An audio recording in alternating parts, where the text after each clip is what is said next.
au service de l'éducation béninoise depuis 1992, l'UATM Gaza Formation, avec ses 23 filières agréées, vous offre la revue de presse sur JS Communication.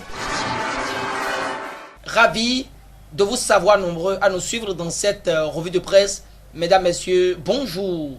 Mercredi 16 octobre 2019 et les journaux inondent les kiosques avec les informations inhérentes à l'identification des cadres des hauts emplois au Bénin. En la matière, Diak Pata révèle que malgré tout ce qu'on dit de lui, le président Patrice Talon, après tout, est un homme de parole. Et l'auteur de l'article souligne que contre toute attente, le chef de file de la rupture tient à joindre des actes à ses paroles. C'est du moins ce qu'on puisse dire au sujet de l'effectivité de l'application du décret numéro 2016-477 du 16 août 2016 instituant la mise en place en République du Bénin d'un fichier national d'admission et de nomination des cadres aux emplois de la chaîne des dépenses publiques. Diak Pata précise que le dit fichier, qui n'est qu'une liste d'aptitudes qui sera désormais utilisée pour choisir par un mécanisme transparent des cadres compétents à nommer, est une réalité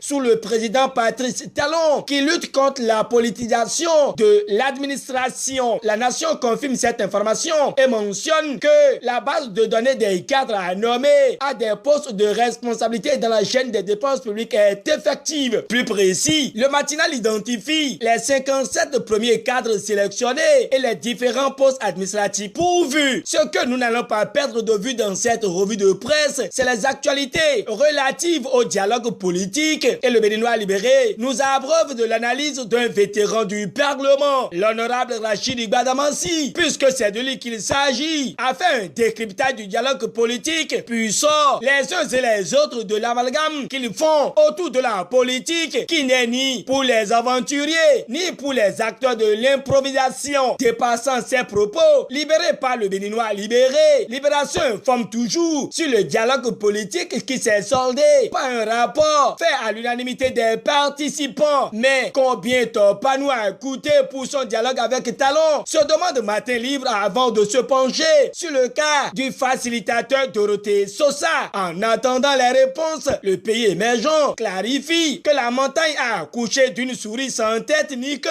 En un mot du vent, selon l'Union sociale libérale qui voudrait savoir sur le rapport tronqué. De toute façon, le pays émergent mentionne que le parti de Sébastien Germain à Javon met en garde Patrice Talon contre son projet opportuniste de révision de la Constitution. Toute l'opposition réunie au sein de la résistance sonne l'alerte, menace et reste vigilant, conclut le pays émergent. Le même journal étale les propos de maître Sadikou Ayo Alao qui invite le gouvernement à se taire concernant la fermeture des frontières entre le Bénin et le Nigeria. Le président de l'ONG GDS Afrique sur Soleil FM fait le lien entre la fermeture des frontières et dialogue politique d'après l'Afrique en marche suite à une interview à lui accordée par GS Communication au sujet du dialogue politique national. Maître Sadikou Ayo Alao voit que le consensus sur le monopole de l'action politique par les seuls politiciens est contraire à la Constitution et est dangereux car il permet de justifier et de maintenir un cautionnement unique et décrié aujourd'hui, mais demain légitimera l'impunité en matière de corruption et de pillage en politique. Est-ce là le but poursuivi par le dialogue entre les seuls partis autorisés sans les autres et la société civile? Refuse maître Sadikou Ayo Alao avant de reconnaître qu'un club ne peut pas confisquer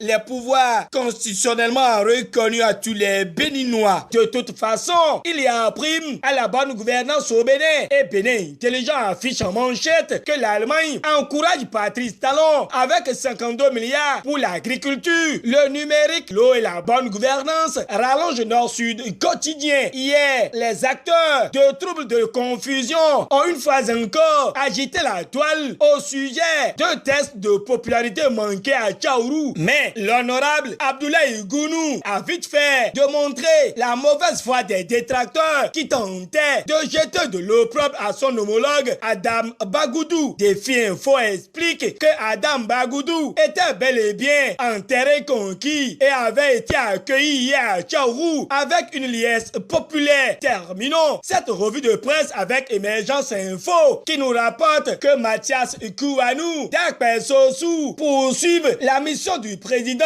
Louis Gbéounou Vlavonou au sujet de la 14e Assemblée générale de l'Union interparlementaire à Belgrade. Louis Gbéounou Vlavonou et les députés Mathias Kouanou et d'Akpesossou honorent le Bénin. Tout est bien qui finit bien. Ainsi s'achève la revue de presse de ce mercredi. Merci de nous avoir suivis et à demain pour d'autres informations.